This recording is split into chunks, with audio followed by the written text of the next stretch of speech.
8월 25일 9시 기도회 시작하도록 하겠습니다. 오늘은 말씀을 받은 사람들이라는 제목으로 출애굽기 20장의 말씀을 확인해 보도록 하겠습니다.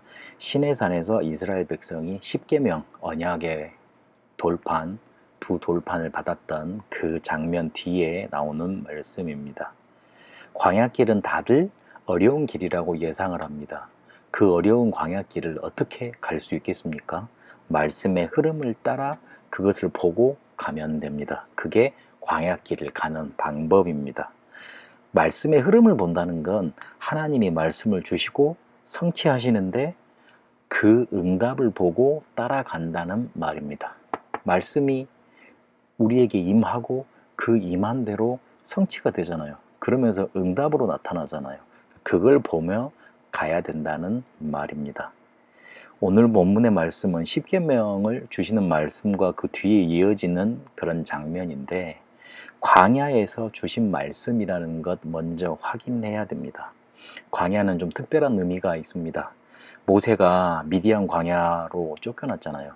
근데 거기서 뭘 기억했냐면, 어릴 때 어머니가 자기 젖 먹일 때 줬던 그 말씀을 기억하고 확인을 했습니다.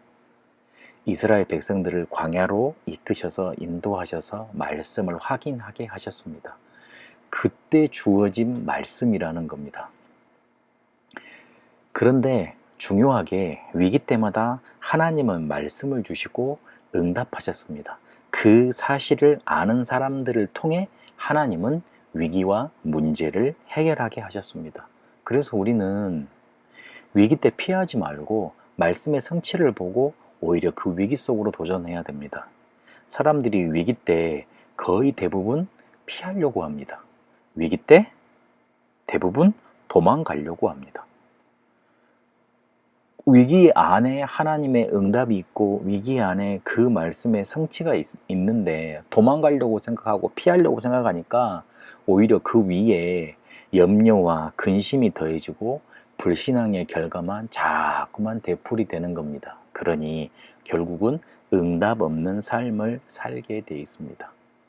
위기 때 도망을 먼저 생각하지 말고 피하려고 생각하지 말고 오히려 그 위기로 들어가서 하나님이 주시는 말씀이 뭔지, 하나님은 반드시 광야에서 위기 때마다 말씀 주셔서 그 응답하시는 것으로 해결하게 하셨는데, 그런 사람들을 쓰셨는데, 그걸 본 사람들을 쓰셨는데 나도 그 중에 한 사람 되게 해달라고, 나도 그 응답 받게 해달라고 오히려 들어가야 됩니다.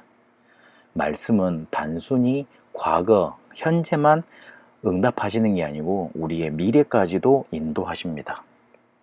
그래서 우리의 미래까지도 인도하시는 그 흐름, 그래서 가나안까지 가게 하신 그 흐름을 정확히 보고 인도받으면 됩니다. 이게 우리의 인생을 걸어가는 방법입니다. 말씀의 흐름 따라가면 됩니다. 그게 바로 우리가 인생을 살아가는 방법이고 위기와 문제 왔을 때 해결하는 방법입니다.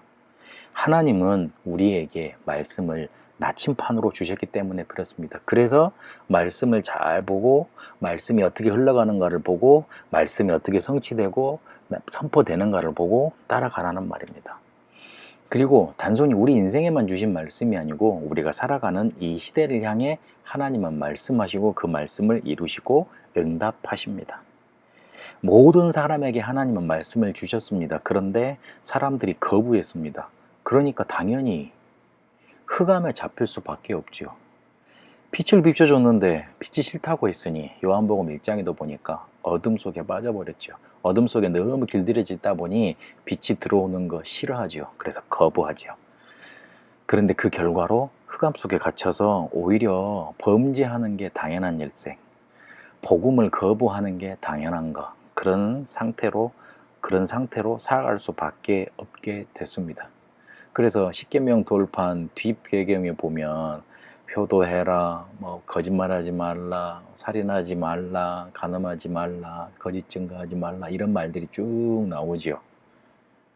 그런 말씀을 거부했으니, 하나님이 주신 말씀을 거부했으니 당연히 흑암 속에 빠져서 불의할 수밖에 없고 거짓말할 수밖에 없고 그렇게 될 수밖에 없죠. 하나님은 그걸 아시고 십계명 뒤에 그 두 번째 돌판에 그 말씀을 주신 겁니다.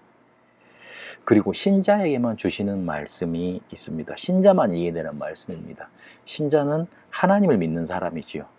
우리는 유일한 하나님 여호와를 섬기고 믿는 하나님의 자녀들입니다. 그 백성들입니다. 다른 신을 섬길 이유가 없습니다. 그리고 다른 신을 섬기지 않으니까 우상 섬길 이유도 없지요. 그리고 하나님의 이름을 귀신들처럼 망령되게 일컬을 이유도 없고, 그리고 제일 중요한 게 주일과 예배입니다. 안식일입니다. 이걸 신자들이 놓치니 구별되지 못한 사람들하고 똑같이 살아갑니다. 구별됐다는 말은 우리가 특별하다는 말이 아니라 다르다는 말입니다. 다른 신분 가지고 다른 권세 가지고 살아간다는 뜻입니다.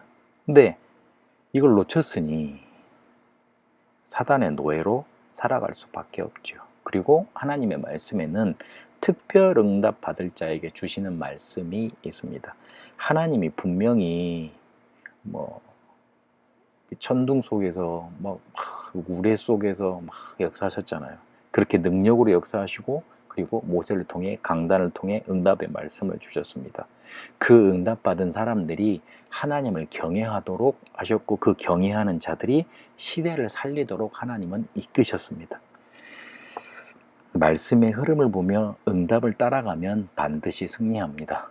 그러나 말씀의 흐름을 놓치고 내 마음대로 그리고 내 것 의지해서 살아가다 보면 어느 순간에 반드시 실패합니다.